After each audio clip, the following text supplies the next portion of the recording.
Alors on se retrouve toujours sur Tallinn du coup, capitale de l'Estonie. Il y a des voitures qui passent, je vous parle après. On est arrivé dans la capitale hier soir et on a voulu mettre notre linge à nettoyer et en fait c'est pas nous qui le gérons, c'est la personne de la blanchisserie. Et il se trouve que notre linge est toujours pas sec et il est bientôt midi. Donc c'est un peu embêtant. Donc on est ressorti avec les habits de la veille, mais c'est pas fou quoi. On voulait vraiment avoir notre linge parce qu'après ça on n'a plus rien du tout quoi. On nous avait dit 10h50 surtout. Ouais, on nous avait dit 10h50 pour récupérer le linge. Et puis on a attendu toute la matinée pour rien. Et on se retrouve du coup à sortir tard dans la journée. On est un peu dégoûté parce qu'on voulait partir très tôt justement pour visiter et on se retrouve à partir très tard. Donc c'est très embêtant pour nous, sachant que la ville est immense et qu'elle est trop cool sur plein d'aspects. Là je vous montre, il y a des bâtiments trop sympas là-bas que j'ai envie d'aller voir. Donc on va essayer de regarder tout ça, mais je sais pas si on aura le temps de tout faire aujourd'hui, mais on va essayer d'en faire un maximum possible. Estonie frontière avec la Russie et on sent vraiment un soutien important à l'Ukraine. Il y a des drapeaux ukrainiens partout, ce qui est normal, mais c'était moins présent dans les pays du Nord, j'ai eu l'impression. Quand même un petit peu, surtout en Finlande, mais enfin même Norvège et Suède, il n'y en avait pas tant que ça, j'ai eu l'impression. Il y a quand même du soutien évidemment, mais là c'est vraiment très marqué, je trouve. Et on a fait une place très sympa. Alors je sais pas ce que c'est comme place, faudra qu'on regarde. Mais elle est très cool. On est sur la place de la Liberté et en face de la colonne de la fin de la guerre de l'indépendance, de la guerre pour l'indépendance. Donc la colonne est là. Là on a une église juste ici et la place elle est vraiment pas grande, enfin pas grande. Elle est vraiment plutôt grande je voulais dire. Et c'est très sympa, ça fait beaucoup plus aéré que les petits trucs qu'on a fait hier. Et je pense qu'on va s'enfoncer dans les petites rues justement devant les bâtiments sympathiques autour de nous.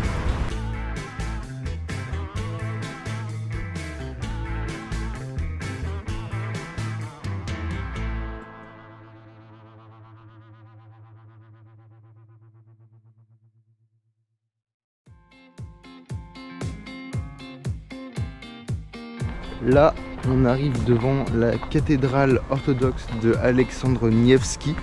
Elle est ultra imposante. Je pense que c'est la plus grosse cathédrale, une des plus grosses cathédrales orthodoxes qu'on va faire. Elle est vraiment énorme pour le coup. Toujours avec ses petits chapeaux sur les toits, j'aime beaucoup.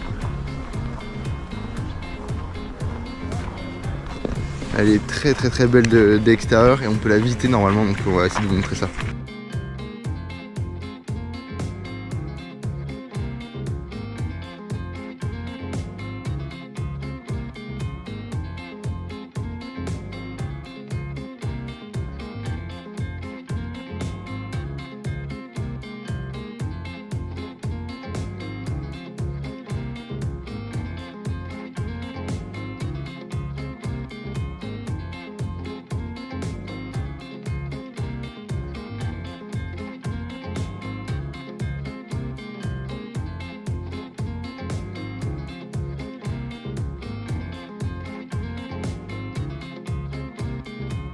On en a fait le tour, elle est très belle, très imposante.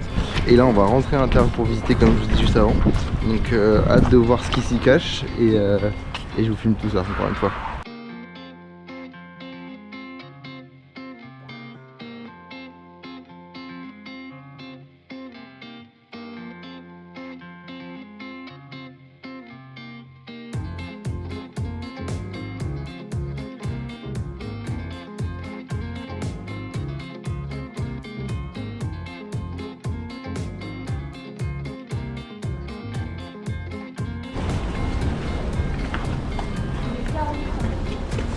Alors on se retrouve dehors, en dehors de la cathédrale parce qu'en fait je pouvais pas filmer à l'intérieur, c'était pas autorisé.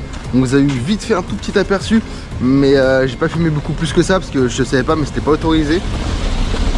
En plus de ça, c'était un endroit très croyant, donc c'était très intéressant de voir tout le monde du coup prier et apprécier le lieu à sa juste valeur. Donc c'était vraiment très intéressant. On voyait toutes les préparations, les gens qui ils faisaient par exemple des baisers aux fresques sur les murs, sur les tableaux. Ça allumait beaucoup de bougies, il y avait pas mal de fleurs qui étaient placées, il y avait aussi une messe qui était en train d'être réalisée avec des croyants. Donc vraiment très intéressant. J'ai eu un petit peu l'impression de déranger et en fait j'avais complètement oublié d'enlever mon bonnet et on me l'a fait remarquer, du coup j'ai dû l'enlever aussi rapidement. On retourne nous à notre logement, récupérer notre linge qui est normalement sec et après repartir visiter parce qu'on a trop hâte de tout voir.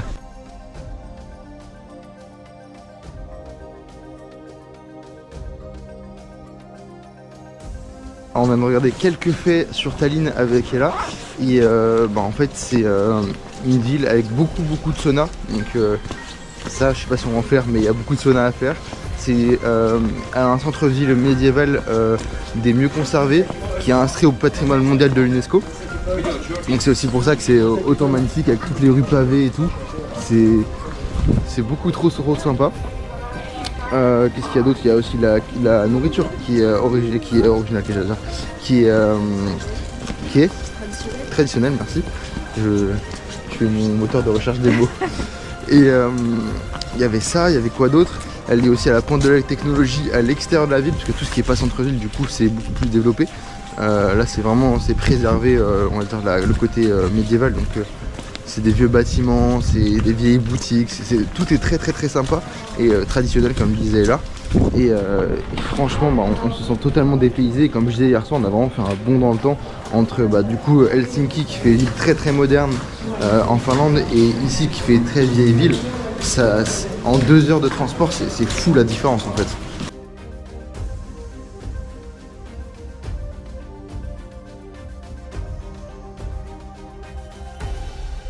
Si, un autre petit fait intéressant, c'est que leur marché de Noël qu'on a pu faire hier soir avec Ella, c'est un des plus beaux d'Europe.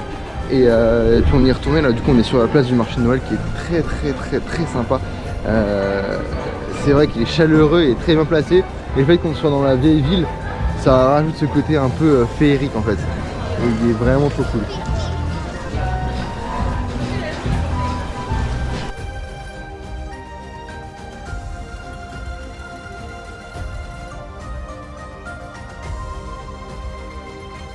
Ici, ils ont aussi une énorme tour, donc c'est la tour qui est là-bas, là, ici, que je vous ai filmé tout à l'heure, qui est une tour vraiment assez connue ici, qui est représentative du côté médiéval de la ville. Je crois que c'est Ken Hancock, mais alors je ne sais pas du tout la prononciation, donc fiez pas à ce que je dis. C'est pas du tout comme ça, j'imagine qu'on prononce. Mais voilà, donc ça c'est une des tours à voir. Et puis là on était tout là-bas juste avant.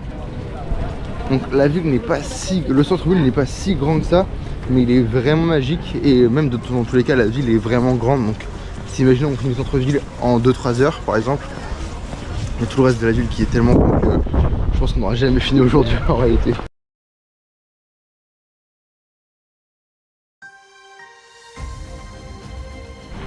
Bon, il est 13h30, on se remet en route pour la visite de Tallinn. Alors on a pris plus de temps que prévu parce que les vêtements n'étaient pas secs en fait. Donc on n'avait pas reparti à acheter manger entre temps. Donc là on a mangé, les vêtements sont secs, tout est propre. Il nous manque juste une chaussette, mais c'est pas très grave. Et là on va partir se balader du coup pour découvrir un peu la ville pendant qu'il fait encore jour. On espère qu'il va pas faire nuit tout de suite. Et on va essayer d'en voir le plus possible. On a une liste de choses à faire qu'on va essayer de faire. Pas sûr qu'on arrive à faire tout aujourd'hui, et puis sinon on continuera demain ou après-demain, on verra bien suivant le temps qu'on a et ce qu'on fait.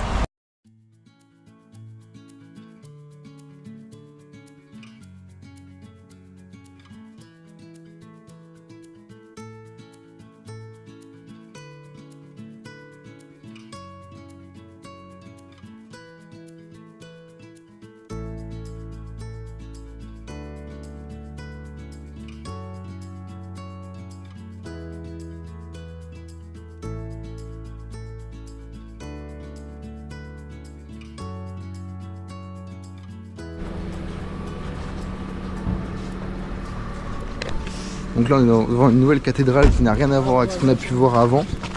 On est encore sur quelque chose d'autre qui est très beau ceci dit, qui est très épuré par rapport au reste. C'est très simple de l'extérieur. Et je me demande comment c'est à l'intérieur, j'espère qu'on va pouvoir visiter.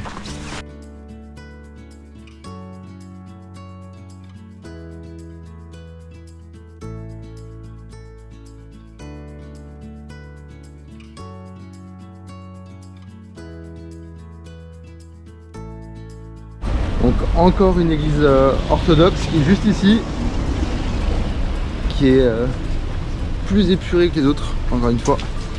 Et là, la partie médiévale, l'enceinte de la ville. C'est très très cool franchement. Et vu qu'on n'a pas pu beaucoup se balader ce matin, on va essayer de rattraper ça ce soir et faire de nouveau du coup le marché de Noël qu'on avait commencé hier soir. On va le refaire ce soir. Il était vraiment trop beau, trop cool avec la musique, le spectacle et tout, c'était trop bien. On va essayer aussi de se faire un bar ce soir, un petit bar un peu style médiéval qui rentre un peu dans le thème. Et puis voilà, donc 2-3 activités sympas. Et là le but c'est juste de se balader, visiter un peu toutes les ruelles qu'on pourrait visiter, parce qu'elles sont toutes plus belles les unes que les autres, donc c'est trop sympa à faire.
Alors il y a beaucoup de boutiques avec de l'ambre, comme vous pouvez l'avoir vu juste avant. Et du coup on s'est renseigné et on a vu que, attention poussette, on a vu que le plus grand gisement d'ambre connu était en mer Baltique. Donc c'est pour ça qu'ils utilisent beaucoup cette pierre. C'est très joli. Alors on retourne doucement sur la place principale où il y a l'hôtel de ville, donc on est passé devant sans le voir. Et il y a aussi une pharmacie très vieille qu'il faut qu'on voit au moins de l'extérieur. Vélo. Et donc on va essayer de passer devant ça à travers le marché de Noël, parce que c'est quand même pas mal bondé mine de rien.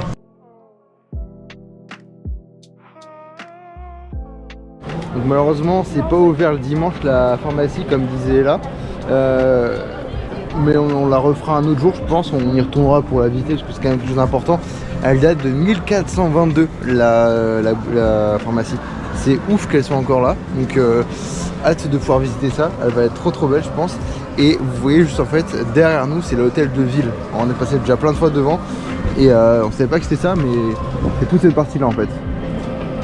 Il est vraiment très cool et très grand aussi comme hôtel de ville.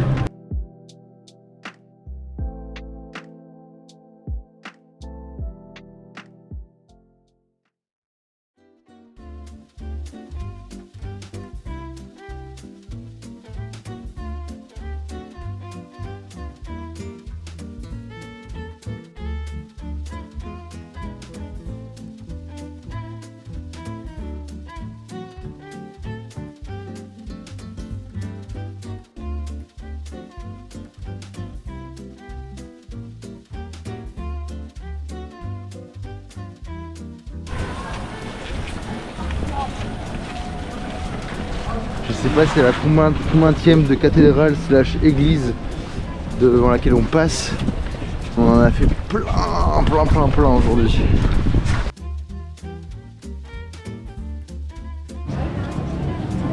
Vas-y, explique ce qu'on va faire. On va visiter le marché de Noël de jour et après de nuit.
Là du coup on va monter sur les remparts avec Ella, les remparts de la ville.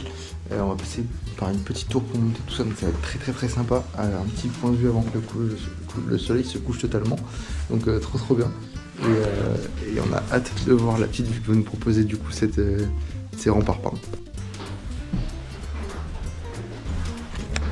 Donc là on a le premier étage de la tour qui nous permet de monter au niveau des remparts. On commence déjà à avoir une petite vue. Mais ça, ce n'est rien par rapport à ce qu'on va voir normalement. Donc là, on arrive avec Ella sur les remparts de la ville. Et c'est très cool.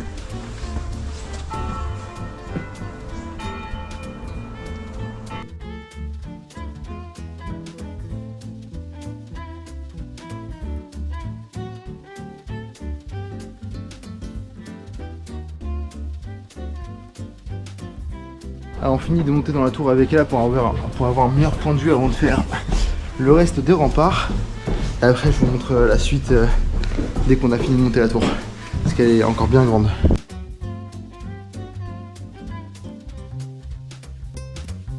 Alors je sais pas si vous voyez, mais on est vraiment dans un endroit très exigu avec Ella.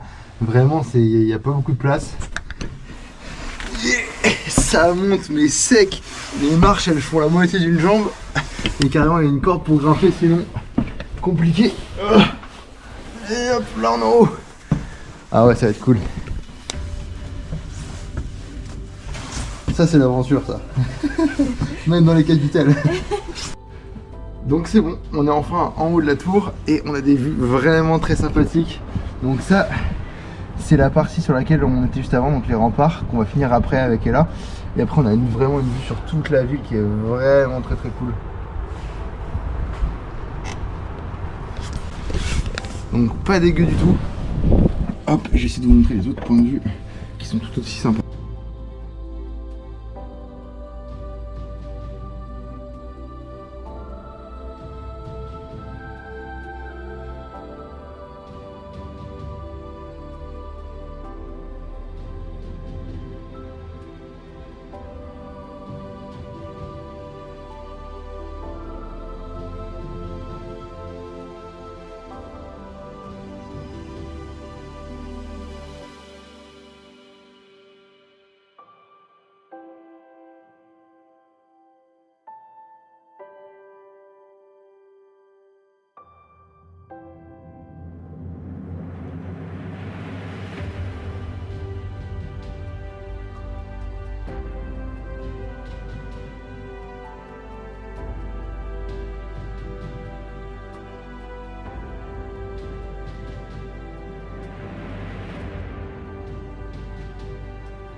Alors, on monte dans le deuxième tour avec Ella. Deuxième tour encore un petit peu exigu, moins que la première quand même. Et on va peut-être avoir un meilleur point de vue que celle d'avant. Donc on va essayer de voir ça. Mais c'est très sympa. Et c'est grand. On pensait pas qu'on allait avoir accès à tout ça, quoi. Bon, on arrive en haut de la deuxième tour. La vue est tout aussi sympathique. Franchement, elle est pas mal, hein. On a vu sur tous les bâtiments qu'on a pu visiter, faire, et dans toutes les rues qui on est passé. C'est très sympa. On voit aussi la fin de la comment ça s'appelle, la muraille qui est juste ici. Donc il ne reste pas grand chose à parcourir pour arriver au bout. Mais on a payé que 4 € pour faire cette visite là chacun. Et c'est pas très touristique. C'est sympa. Mais là c'est beau. On va tomber dans le vide. Mais c'est pas très touristique, enfin il n'y a pas beaucoup de touristes, il n'y a pas beaucoup de pubs autour de ça, donc c'est très agréable d'être tombé dessus un peu par hasard. Et on a des vues vraiment pas mal. Donc ça c'est très cool, ça fait plaisir. Et puis on regrette pas du tout, je pense que c'est la meilleure attraction qu'on ait fait en mode complètement découverte au hasard, quoi.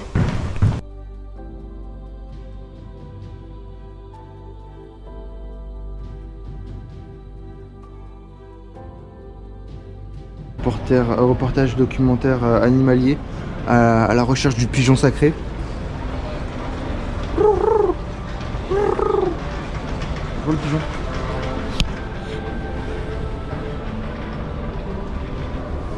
Bon, ils sont très dociles les pigeons ici, hein.